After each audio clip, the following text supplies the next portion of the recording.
Ambola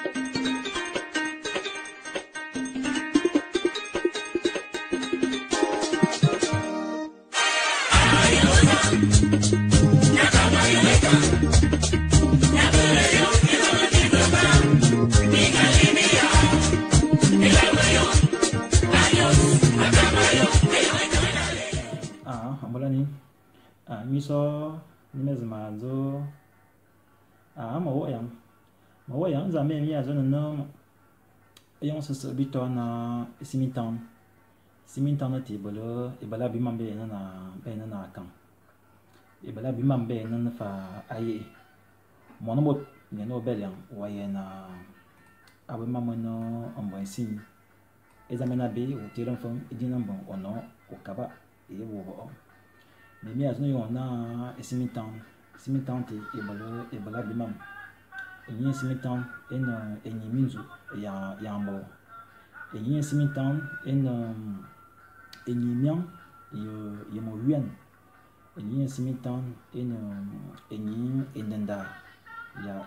ya fa mvo e simitan en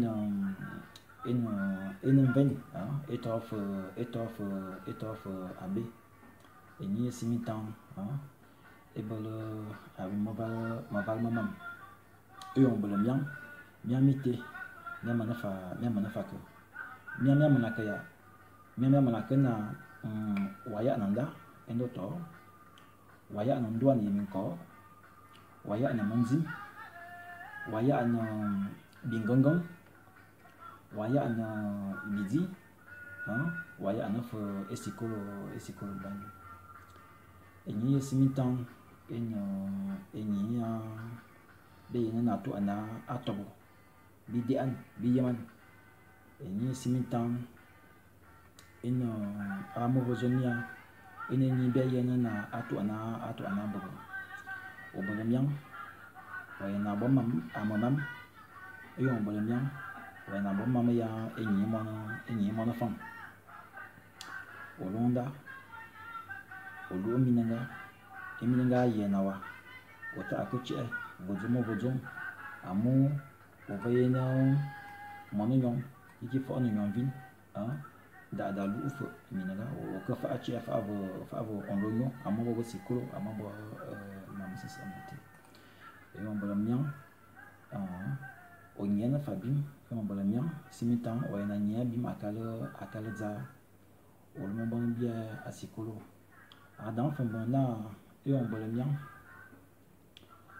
et on to aussi mania okili wana simana okili on boit le mien wana simana okili et on to au vol et beau bien et on to au vol et beau vol et on to aussi mania zama ni belle non to nebe et on a catholique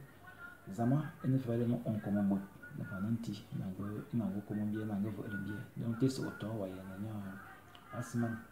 adam fa bona e on to o ko wi aba ma ko wa mi ovadi njima on bo mana bolema ya ma ko mi ovadi ma ko mi on ko bo mangayi o aba ni mi be fi mi ko mi fo asikolo on ko bo wi wa ya na ko bo on bembe aba ve ayon kan enyi mono fanda yeka mbembe oso ya mi bla mi silnifu mi zoma abima ma yefo eons de ma ka famia amu be yena sikolekan akoso sikolekan akiwa ni bola so yefo